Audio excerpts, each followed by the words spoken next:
جی تو افغانستان کی صورتحال ایسی ہے چونکہ پڑوسی ملک ہے اور ہم ہر روز آپ کو اس حوالے سے اپڈیٹ کرتے رہتے ہیں کہ وہاں پر ہو کیا رہا ہے. تو ابھی اپڈیٹ یہ ہے کہ طالبان نے 10 صوبائی دارالحکومتوں پر قبضہ کر لیا ہے. گرفت مزید مستحکم ہو گئی ہے اور افغان حکومت نے طالبان کو اقتدار میں اب شراکت کی پیشکش کر دی ہے. بالکل جی، اور شہروں پر حملے بند کرنے کا مطالبہ کر دیا ہے. گزشتہ روز وزیر اعظم عمران خان کی زیر صدارت افغان صورتحال پر اجلاس ہوا. آپ کو بتاتے چلیں کیونکہ صورتحال اتنی تیزی سے تبدیل ہو رہی ہے کہ اب یہ 12 صوبائی دارالحکومتیں جہاں پر قبضہ ہو چکا ہے طالبان کا. اب اس تمام صورتحال پر پاکستان کے وزیر اعظم کا کہنا ہے کہ طالبان نے بات چیت افغان صدر کے استعفے سے مشروط کر دی ہے اور لگتا ہے کہ افغان حکومت امریکہ کو دوبارہ مداخلت کے لیے قائل کر رہی ہے. تاہم وزیر اعظم نے ساتھ میں یہ بھی واضح کر دیا ہے کہ پاکستان امریکہ کو کوئی فوجی اڈا فراہم نہیں کرے گا. Political settlement is looking difficult right now. Taliban, when they were here, tried to persuade them to come to some sort of a political settlement. They refused to talk to Ashraf Ghani. Their condition is that as long as Ashraf Ghani is there, we are not going to talk to the Afghan government. I think that the Americans have decided that India is a strategic partner now. That's why there's a different way of treating Pakistan. And also they feel that we're very close to China and then they want to sideline China. Pakistan is just considered only to be useful in the context of somehow settling this mess which has been left behind after 20 years of trying to find a military solution when there was not one. The best thing is for Turkey and the Taliban to have a face-to-face dialogue. Both can talk about the reason why that Kabul airport has to be secured. We will be talking to the Taliban to use our influence for them to have a face-to-face talk with Turkey. اس کے ساتھ ساتھ army chief general Qamar Javed Bajwa نے بھی واضح کیا ہے کہ افغانستان میں ہمارا کوئی فیورٹ نہیں ہے. دیر پا امن و استحکام میں مدد کے خواہاں ہیں. ادھر وزیر خارجہ نے بتایا کہ داسو ڈیم حملہ خودکش تھا اور اس میں را NDS کا گٹھ جوڑ نظر آ رہا ہے. 10 جولائی یہ سانحہ رونما ہوا. اوکے سے ہمیں ایک تھم ملا، ایک انگلی ملی اور ہمیں باڈی پارٹس ملے.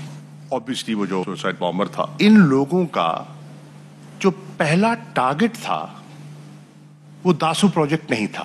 ان کی پہلی کوشش تھی حملہ آور ہونے کی دیامیر بھاشا ڈیم کی جو سائٹ ہے، ان کا ٹارگٹ وہ تھا.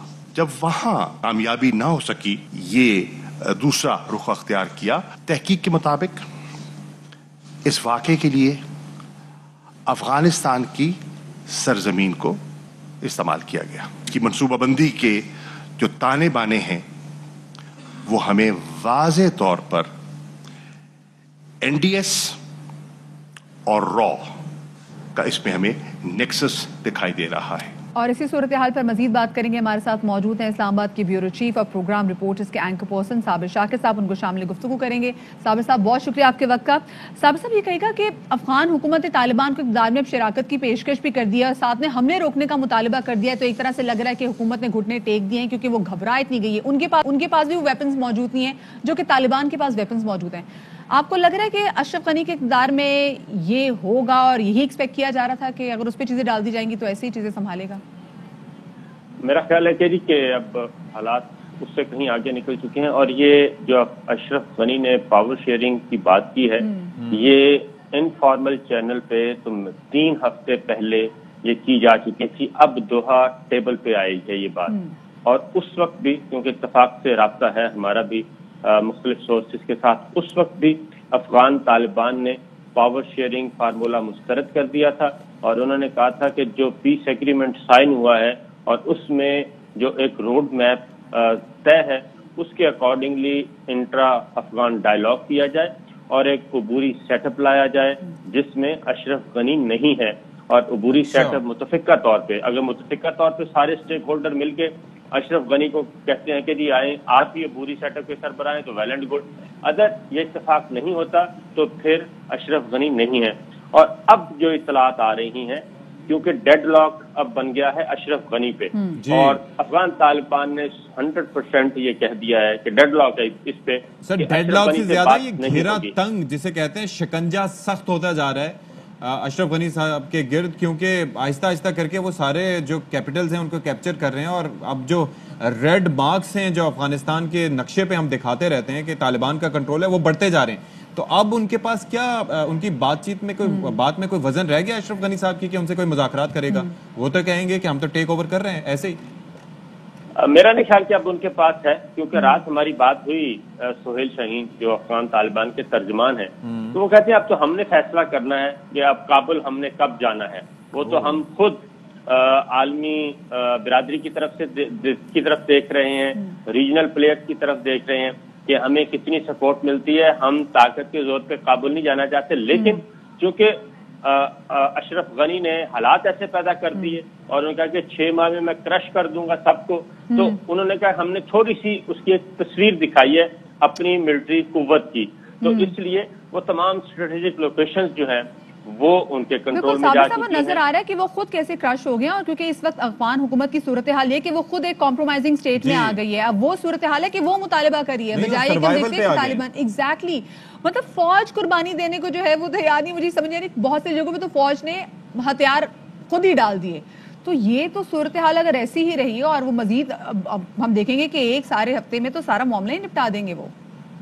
उसकी वजह है ना कि उसकी वजह ये है कि जो अफगान फौज है वो भी तो उसी सोसाइटी से है और वो भी माशाल्लाह ज्यादा समझदार लोग हैं और उनको पता है कि ताकत किस तरफ जा रही है जी। और अफगान जो डायलॉग हो रहा है दोहा में, उसमें भी बैलेंस ऑफ पावर किसके पास है वो सब कुछ देख रहे हैं। इसलिए जो लोकल लेवल पे, सोल्जर लेवल पे, मेजर लेवल पे जो लोग हैं वो तो फौरन उनके सामने सरेंडर कर रहे हैं और उनके साथ मिल रहे हैं। इवन ऐसा है कि जो असलहा, अमरीकी टैंक और अमरीकी गाड़ियां जो दी गई थी अफगान फोर्सेस को, वो इस वक्त अफगान तालिबान के पास है और वो खुलेआम मुख्तलिफ सूबों में उसमें उसकी वजह ये है ना कि वैसे तो अमेरिका का फोकस ये होता है कि जब भी कोई असलहा किसी भी मुल्क में लेके जाए तो उनको फिर वापस उसको ट्रांसपोर्ट भी करे, लेकिन यहाँ जैसे रात की तारीकी में भागे थे वो मुमकिन नहीं हो सका बाद में। अच्छा, अब ये जरा बताइएगा कि वजीर आजम साहब ये फरमाते हैं कि लगता है कि अमेरिका ने भारत को अपना स्ट्रेटेजिक पार्टनर बनाने का फैसला कर लिया है। अगर ऐसा है तो ये हमारे लिए कितना कंसर्निंग हो सकता है? उसकी वजह यहीं से तनाज़ा सिर्फ अफगान पॉलिसी नहीं है अमेरिका के साथ। अमेरिका जो है इस वक्त इंडिया को खड़ा कर रहा है चाइना के मुकाबले में, और चाइना हमारा दोस्त है, अल्टीमेटली उसके असरात हम पे भी आएंगे। और ये एक बड़ा स्क्रिप्ट है। सी पैक से हमें कहा जा रहा है कि हम निकल जाएं, तो इसलिए हमें जब सारी इंफॉर्मेशन है और हम उनके साथ डिस्कस भी कर रहे हैं, पाकिस्तान की लीडरशिप उनके साथ डिस्कस कर रही है कि आप, और इवन दोहा, कल जो दोहा की तस्वीर देखें वहां पे भी ज़ल्मे खलीलजाद जो अमेरिकन डेलीगेशन है कॉन्फ्रेंस हॉल में जब आ रहा है, तो उससे पहले अमेरिकन डेलीगेशन और इंडियन डेलीगेशन की तवील नशिस्त होती है और वो इकट्ठे हॉल में आते हैं। तो जब ये सिचुएशन है, पाकिस्तान को सब पता है और सेटअप में वो इंडिया का साथ दे रहे हैं और मुख्तलिफ जो इश्यूज होते हैं उसमें वो इंडिया के साथ खड़े होते हैं। जब ये सारी चीजें हैं तो इसलिए पाकिस्तान की लीडरशिप बड़ी क्लियर है, सिविल और मिलिट्री, के अब जो कुछ होना है उसको फेस करना है। और इवन यहाँ तक हम तैयार हैं कि हो सकता है ये कुछ पाबंदियों की तरफ जाए। अच्छा, तो साबिर साहब आपको क्या लगता है कि पाकिस्तानी हुकूमत को कितनी तवक्कुआत रखनी चाहिए दोहा में जो मुज़ाकरा जारी हैं?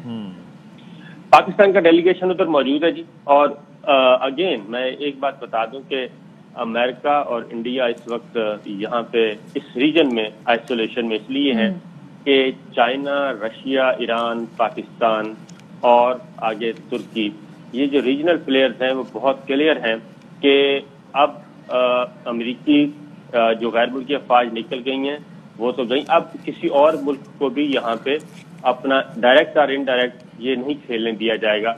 इसलिए सेंट्रल एशियन स्टेट्स भी वहाँ पे, रशिया उन बॉर्डर पे अपनी फौजी मशकें कर रहा है, रशिया के साथ उज्बेकिस्तान कर रहा है, ताजिकिस्तान कर रहा है, ताकि बताया जा सके कि हम रेडी हैं। उसके बाद हमें डराया जा रहा था कि अफगान मुहाजिरीन आएंगे, तो उधर तो लोग जो है वो अफगान तालिबान को वेलकम कर रहे हैं। तो अफगान मुहाजिरीन तो अभी तक कहीं भी हमारे पाक अफगान बॉर्डर पे कोई प्रेशर नहीं है। तो ये स्क्रिप्ट कुछ और है, हिडन एजेंडा कुछ और है, बज़ाहिर पाकिस्तान को टारगेट किया जा रहा है। तो पाकिस्तान के पास ऐसी इत्तलात भी हैं और दोस्त ममालिक भी पाकिस्तान के साथ खड़े हैं। सही, बहुत शुक्रिया जी। Bureau chief Islamabad senior anchor person Sabir Shah के साथ हमारे साथ। अफगानिस्तान में जो सूरत हाल थे, जिस तरीके से हम देख रहे हैं कि दिन ब दिन वहां पर जो तालिबान का जो होल्ड है वो काफी ज्यादा स्ट्रांग होता चला जा रहा है। 12 सूबाई से दारुल हुकूमत है जहां पे तालिबान का कब्जा है, और सबसे खौफनाक बात यह कि वहां की हुकूमत जो है वो इतनी कॉम्प्रोमाइजिंग स्टेट में आ गई कि वो मुतालिबा करने पे आ गई कि भाई मतलब क्या करें हम। ऐसे ही है, और आने वाले दिनों में सिचुएशन मजीद कशीदा होगी, क्योंकि तालिबान अब कंट्रोल पे कंट्रोल हासिल करते जा रहे हैं और अब वो किसी की नहीं सुन रहे, खासतौर पर अफगान गवर्नमेंट की। When they had the chance, तो they didn't want to talk, जिसके बारे में वजीर आजम इमरान खान ने भी इशारा किया था और क्रिटिसाइज किया था अशरफ गनी साहब को वहीं बैठे हुए कि आप लोग पहले बात नहीं करना चाहते थे और अब कहते हैं कि मज़ाकरात। ये देखिए 4-5 तालिबान के माहिदीन भी चले जाए ना कहीं पे, तो वहां पे जो आर्मी है, जो अफगानिस्तान की आर्मी, वो कॉम्प्रोमाइजिंग स्टेट में होती है।